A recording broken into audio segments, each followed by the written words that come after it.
Hello guys, welcome to my blog video. তো এটা ছিল আর কি রথের মেলার দিন, উল্টো রথ। তো সেই দিন আমি বিকালবেলা পড়াতে যাচ্ছিলাম আর এখানে অনেক জল জমেছিল। তো দেখো কত 7 সমুদ্র 13 নদী পার করে আমাকে পড়াতে যেতে হয়। আর এই কয়দিন এত বৃষ্টি হয়েছে সেটা বলার মতন নয় একদম। সত্যি কথা বলতে জলের মধ্যে হাঁটতে বেশ ভালোই লাগছিল, পা ভিজিয়ে ভিজিয়ে হাঁটতে, আর তার জন্য ভিডিও করে নিয়েছিলাম। আর তারপরে পড়িয়ে বাড়ি আসার পর উল্টো রথের মেলায় যাব, তো তার জন্য রেডি হয়ে নিয়েছিলাম। এই যে আমার লুক। আর হ্যাঁ, অবশ্যই আমি এটা রিল বানাচ্ছিলাম, তো রিলের ক্লিপটাই আমি এখানটায় অ্যাড করেছি। তো গানেরই লিপসিং করছিলাম, তো তোমরা কিছু মাইন্ড করো না। মানে আমি মেলায় যাওয়ার সময় অনেকটা টাইমই বৃষ্টি হচ্ছিলো, আধা ঘন্টা ধরে। তো আধা ঘন্টা ধরে আমি রেডি হয়ে প্রায় 1 ঘন্টা মতন আর কি বসেই ছিলাম বাড়িতে। আর তারপর আমি এই যে বাড়ির বাইরে বের হয়ে গিয়েছিলাম, আর মা ওইদিকে তালা মারছিল। তো আর আমি এখানটা বাইরে আগে আগে বেরিয়ে একটু ভিডিও ক্লিপ নিচ্ছিলাম আর কি। আর আমি এখানটায় ইন্ট্রো ক্লিপ তৈরি করছিলাম, বাট পরে দেখলাম সাউন্ডটাই রেকর্ড হয়নি। আমার একটা কভার আর কি ফোনে পড়ানো আছে, ওটাতে একটু আস্তে আস্তে কথা বললে সাউন্ডটা রেকর্ড হয় না দেখলাম। আর এই দেখো চারিদিকে মানে জলে কাদা কাদা হয়ে রয়েছে আমাদের বাড়ির সামনে এটা, আর ওই সাইডে তো টিন আর ইট পাতা রয়েছে। তো তারপরে রাস্তায় উঠে গেছিলাম, আর আমাদের বাড়ির সামনে আর কি রাস্তার মধ্যেই ওই উল্টো রথটা এদিকে এনে আর কি রাখা হয়েছিল। কি তুমি জিজ্ঞেস করো, আমি ব্রাহ্মণের কথা বলতে এখন খাবার খাবো এমনি করে বলে দিলাম। করো, উনি যাই না, আমি কি বলবো। আর দেখো চারিদিকে রাস্তাঘাট, মানে বৃষ্টি হয়েছে একটু আগে, তো তার জন্য ভেজা ছিল রাস্তাঘাট।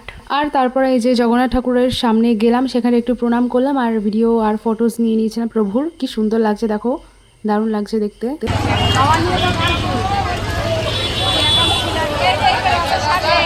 আর এই দেখো এই ফ্লাওয়ার বেলুনগুলো নতুন নতুন যে মানে বের হয়েছে, এই ফ্লাওয়ার বেলুনগুলো আমার খুবই কিনতে ইচ্ছা হয়, বাট কিনি না আর কি। কি আর বলবো, কিনে দেয় না আমার মা।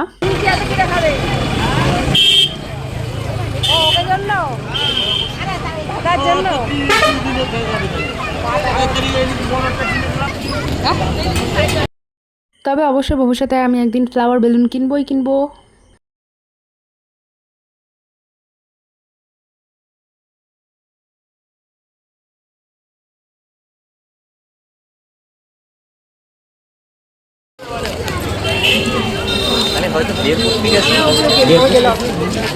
কই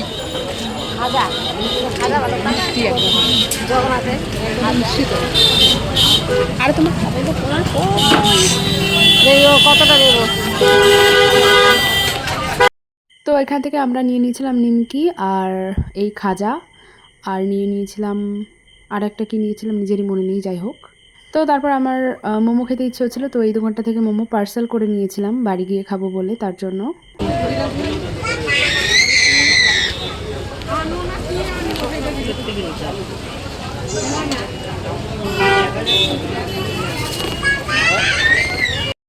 আর এখান থেকে নিয়ে নিয়েছিলাম ফুচকা, দুটোই আমি বাড়ি গিয়েই খেয়েছিলাম, এখানে দাঁড়িয়ে কিছু খাইনি আমি। হ্যালো গাইজ, আমি গিয়েছিলাম উল্টো রথের মেলায়। তো এটা হচ্ছে ফুচকা অ্যান্ড টক জল, অ্যান্ড দিস ইজ মোমো।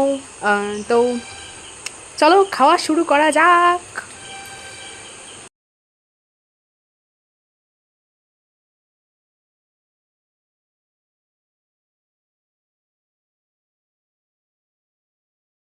আর এটা হচ্ছে আমার ফেভারিট মোমোজ, অ্যান্ড আমি মোমো অনেক দিন পরে খাচ্ছিলাম, চিকেন মোমো, মানে প্রায় 1 মাস পরে। কি বলবো, মোমো হচ্ছে আমার একটা ফেভারিট ফুড।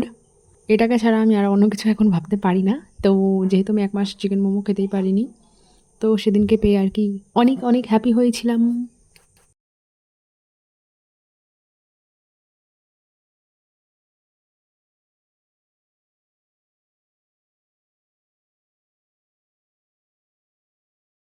তো আর কে কে আমার মতো মোমো খেতে ভালোবাসো, মোমো আর কার কার ফেভারিট, তোমরা কমেন্টে অবশ্যই আমাকে জানাতে পারো।